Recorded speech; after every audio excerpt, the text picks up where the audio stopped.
नमस्कार, आपका नए और प्रेस वीडियो में हार्दिक स्वागत है। सभी पेंशनर्स, केंद्रीय कर्मचारियों व राज्य कर्मचारियों के लिए गुड न्यूज आई है। जी हां, आज सैलरी, पेंशन तथा महंगाई भत्ता में सरकार से बढ़ोतरी के ऐलान पर बड़ी खुशखबरी है। साथ ही सभी पेंशनर्स व कर्मचारियों के लिए भी 5 बड़ी खबरें आ चुकी हैं, जिसकी पूरी जानकारी आपको सबसे पहले इस वीडियो में देखने को मिलेगी। तो बने रहे आप वीडियो के लास्ट तक जानिए इन महत्वपूर्ण खबरों को सबसे पहले। इससे पहले अगर आपने अभी तक भी इस वीडियो पर एक लाइक नहीं किया तो एक लाइक कर दीजिए, क्योंकि आपका एक लाइक ही हमारी मेहनत का फल होता है। वही चैनल को भी फ्री में सब्सक्राइब नहीं किया और सब्सक्राइब कर लीजिए, ताकि आगे भी आपको कर्मचारी और पेंशनर से जुड़े हर एक लेटेस्ट अपडेट सबसे पहले देखने को मिलती रहे। तो चलिए बढ़ते हैं खबरों में आगे। आज की पहली बड़ी खबर आपको बता दें कि गृह मंत्रालय ने अपने कर्मचारियों में 50% कर्मचारियों की उपस्थिति का दिया आदेश। जी हां, कोविड-19 के मामलों में प्रत्याशित वृद्धि के मद्देनजर केंद्रीय गृह मंत्रालय ने अवर स्तर के अपने अधिकारियों को घर से ही काम करने को कहा है। साथ ही केवल 50% कर्मचारी ही कार्यालय आएंगे। गृह मंत्रालय ने गुरुवार को एक कार्यालय पत्र में कहा कि सभी अधिकारी सुबह 9 बजे से 10 बजे के बीच कार्यालय में आने के साथ ही उसी हिसाब से अपने जाने के समय में भी बदलाव कर सकते हैं। निश्चित क्षेत्रों में रहने वालों को कार्यालय आने से छूट होगी। गृह मंत्रालय ने कहा, दिल्ली में कोविड-19 के मामलों में अप्रत्याशित वृद्धि के चलते संक्रमण के प्रसार को रोकने के लिए यह कदम उठाने का फैसला लिया गया है। अवर चिव या समकक्ष स्तर के अधिकारियों और इससे निचले स्तर के अधिकारियों को घर से काम करने की अनुमति होगी और कार्यालय में कुल कर्मचारियों का 50% कार्यबल ही मौजूद रहेगा। उपस्थिति के लिए कर्मचारियों की सूची तैयार होगी। जी आपको बता दें कि संबंधित विभाग के प्रमुख कार्यालय में उपस्थिति के लिए कर्मचारी सूची तैयार करेंगे। उपचिव, समकक्ष या इससे ऊपर के सभी अधिकारी नियमित रूप से दफ्तर आएंगे। गृह मंत्रालय ने कहा, सभी अधिकारी सुबह 9 बजे से 10 बजे के बीच कार्यालय में आने के साथ उसी हिसाब से अपने जाने के समय में भी बदलाव कर सकते हैं।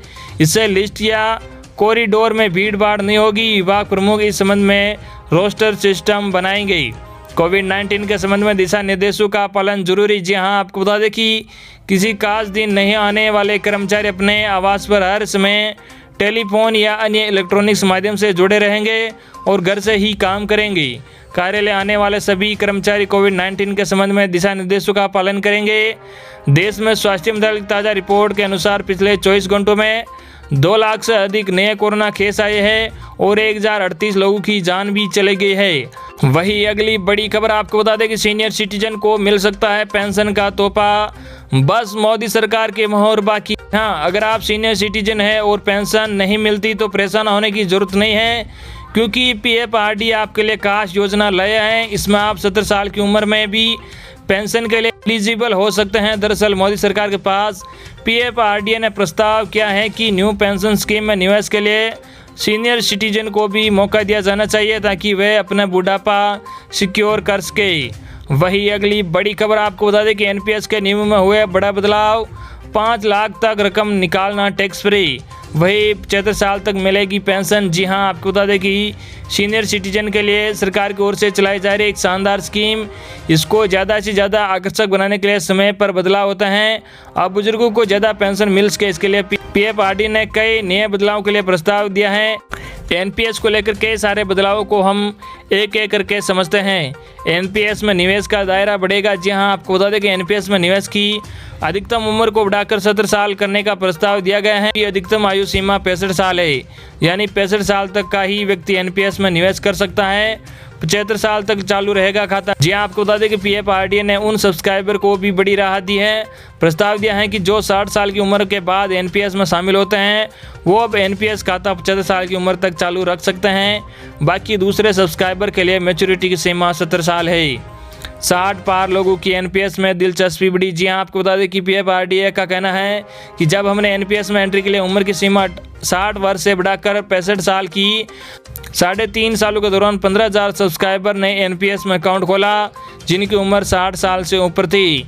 पीएफआरडी के चेयरमैन सुप्रीतम बंदोपाध्याय ने कहा कि इसलिए हमने अधिकतम उम्र की सीमा को और बढ़ाने के बारे में विचार किया है।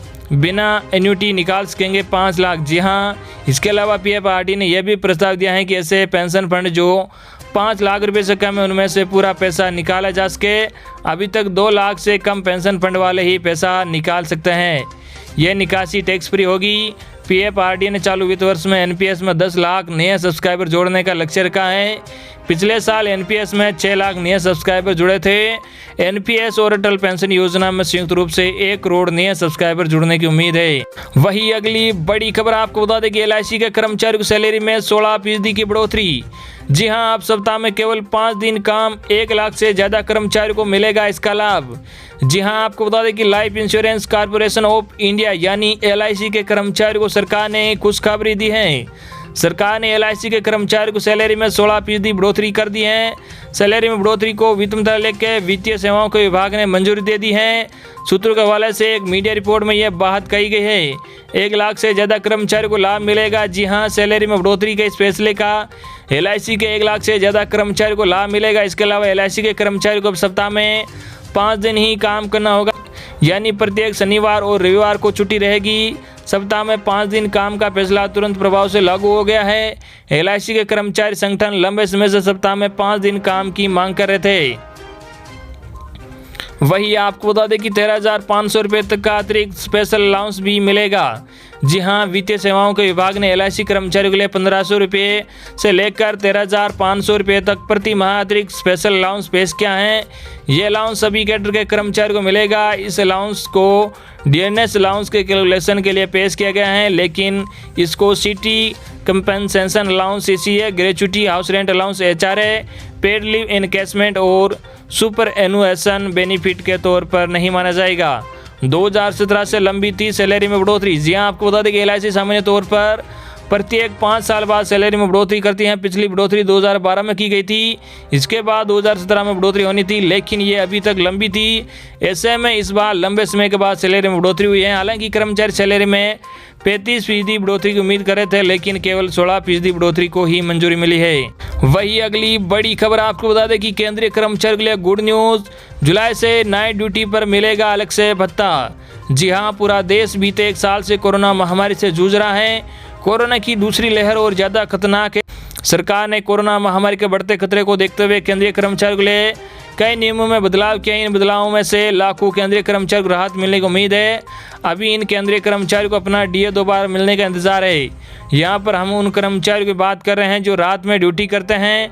जुलाई से जब डीए मिलना शुरू होगा तो नाइट ड्यूटी अलाउंस की भी शुरुआत होने की उम्मीद है। नाइट ड्यूटी करने वालों की सैलरी बढ़ जाएगी। जी हां, आपको बता दें कि 7वें वेतन आयोग की सिफारिशों के तहत नाइट ड्यूटी अलाउंस को लेकर बीते वित्त वर्ष की पहली 6 माही में सरकार ने फैसला किया था। इसे लेकर department of personal and training ने इसके लिए दिशा निर्देश जारी किया। सरकार ने यह नियम कोरोना काल में जारी किया था। हालांकि अभी सभी तरह के भत्तों पर सरकार ने रोक लगा रखी है, लेकिन जुलाई से जब भत्ते दोबारा मिलना शुरू होंगे तब नाइट ड्यूटी करने वाले केंद्रीय कर्मचारियों की सैलरी में इजाफा भी होगा। नाइट ड्यूटी पर मिलेगा अलग से अलाउंस। जी आपको बता दें कि केंद्रीय कर्मचारियों को रात में ड्यूटी करने पर अलग से अलाउंस दिया जाएगा, न कि ग्रेड पे के आधार पर। नाइट ड्यूटी अलाउंस अब तक कर्मचारियों को विशेष ग्रेड पे के आधार पर मिलता था। नई व्यवस्था के मुताबिक नाइट अलाउंस देने से कर्मचारियों को फायदा होगा और सैलरी भी बढ़ जाएगी। नाइट ड्यूटी अलाउंस कैसे तय होता है? जी आपको बता दें कि रात में ड्यूटी के दौरान हर घंटे के लिए 10 मिनट का वेटेज दिया जाएगा। सरकार के मुताबिक रात 10 बजे सुबह 6 बजे तक की गई ड्यूटी को नाइट ड्यूटी माना जाता है। नाइट ड्यूटी अलाउंस के लिए बेसिक पे की सीलिंग 43,600 रुपये प्रति महीने के आधार पर तय। वही अगली बड़ी खबर, डीए की बहाली कैसे बदलेगी केंद्रीय कर्मचारी के लिए पे मैट्रिक्स। जी हां, समझिए इस वीडियो में आपको बता दें कि केंद्र ने हाल ही में ऐलान किया था कि वह सरकारी कर्मचारियों के लिए महंगाई भत्ते को दोबारा शुरू करेगा। मोदी सरकार ने इस व्यवस्था को 1 जुलाई 2021 से शुरू करने की बात कही। हालांकि कर्मचारी फिलहाल ये नहीं समझ पा रहे हैं कि इसके जुड़ने से 7वें वेतन आयोग के तहत लगने वाले उनके वेतन में क्या बदलाव होगा। बता दें कि केंद्र सरकार ने पिछले साल जनवरी में डीएनएस अलाउंस महंगाई भत्ता बंद कर दिया था। इसे दोबारा शुरू करने से केंद्र सरकार के कर्मचारी का डीए पिछली बार के 17% से बढ़कर 28% तक पहुंच सकता है। दरअसल व्यवस्था बहाल होने के बाद महंगाई भत्ते की सभी 3 किस्तों टीजीएस के वेतन में जोड़ा जाएगा, यानी 1 जनवरी 2020 को लागू होने वाले 3% डीए हाइक शामिल है। इसके अलावा जुलाई 2020 में लगने वाले 4% हाइक और 1 जनवरी 2021 को फिर लगने वाली 4% हाइक भी डीए में जुड़ जाएगी, यानी पिछले डीए के मुकाबले कुल 11% की बढ़ा। तो ये थी आपके लिए आज की लेटेस्ट बड़ी खबरें जो हमने सबसे पहले आप तक पहुंचाई है।